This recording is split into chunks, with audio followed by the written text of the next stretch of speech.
These blue fruit acrylic markers seem to be everywhere lately, but are they actually worth the hype?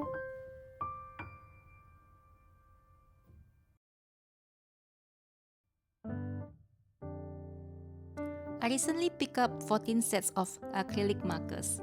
That's 126 colors, and I've already swatched all of them in an earlier unboxing video.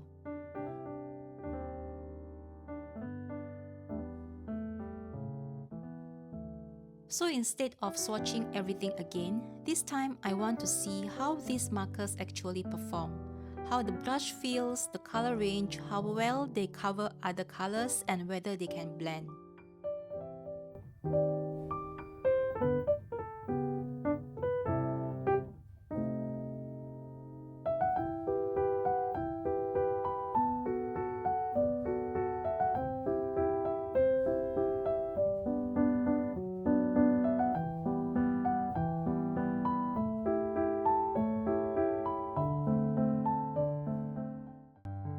For all the tests, I'm using Bristol paper from Canson. It has a smooth surface, which should work quite well with acrylic markers.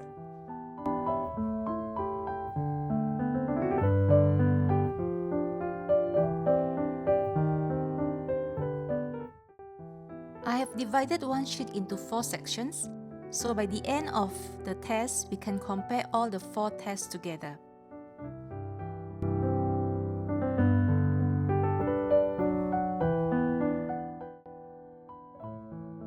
To keep things simple, I'm going to focus on just 3 primary colors: red, blue, and yellow.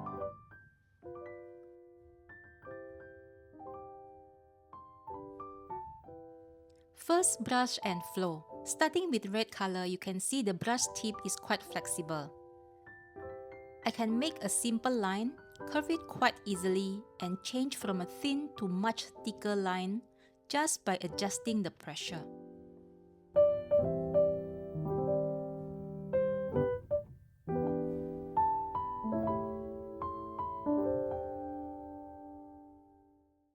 Now let's try the blue color. It feels equally smooth as the red one.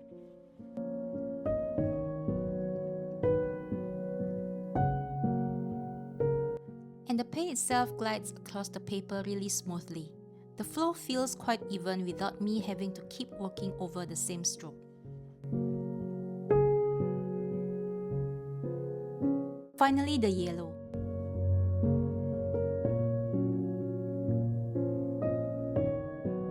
So for the actual brush and flow, all 3 colors feel very easy and satisfying to use.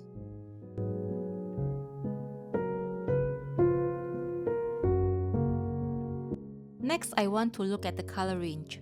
This is the Lip Gloss Red series, and like the other sets, there are 9 colors in the sets. There is a nice selection from lighter pinkish reds through the medium reds.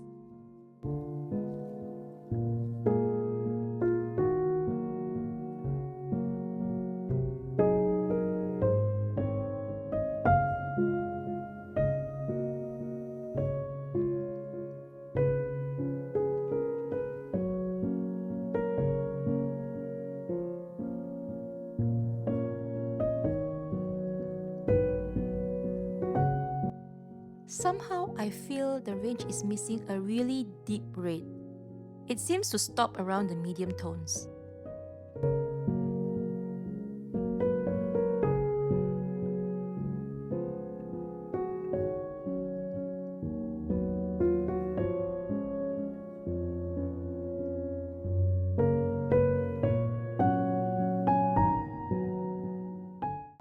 The blue range feels more complete to me. There is a better progression from the lighter colors into deeper blues.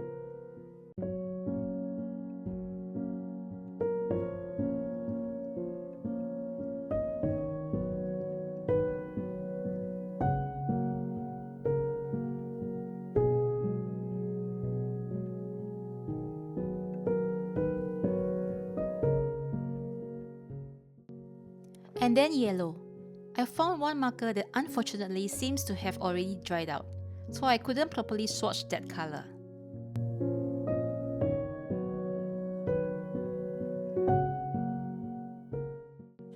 There are plenty of variations of yellow here too. although as the colors get darker, some start leaning quite green.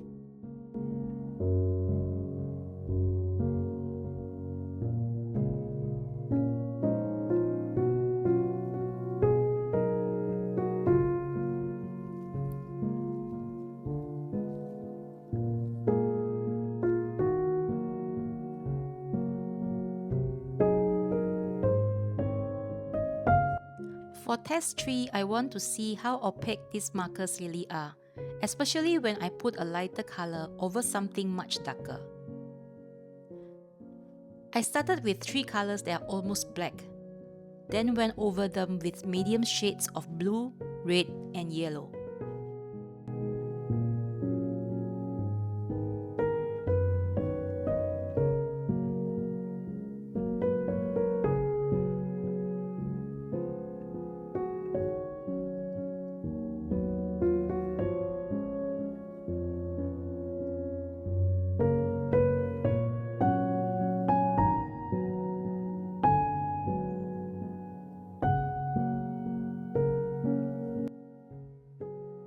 The blue actually does quite well.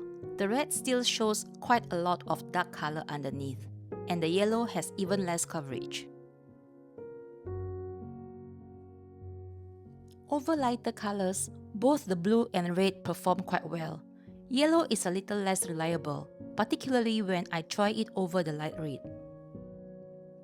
I also wanted to try something closer to how I actually draw, because I often sketch in pencil first. So I use both a normal black pencil and a red pencil underneath the markers.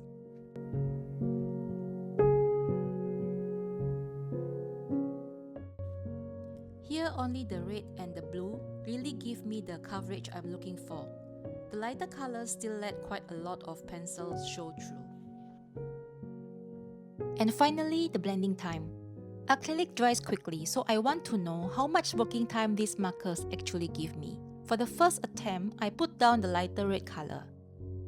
But it had already started drying before I could really blend the color, so I tried again, this time using a darker red color.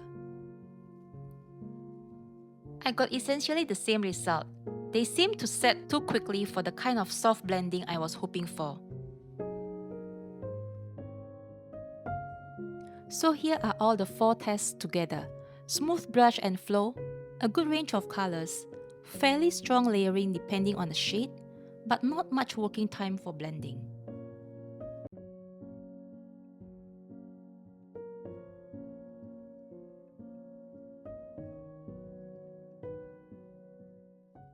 But tests on paper only tell me so much. What I really want to know is how these markers feel when I actually use them for an illustration. So I drew a few sea creatures in my sketchbook, and now let's put them to the real test.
So are they worth the hype?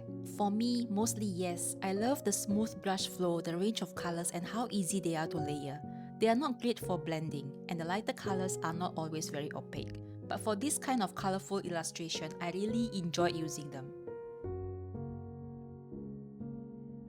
And I think the finished page speaks for itself. Thanks so much for watching.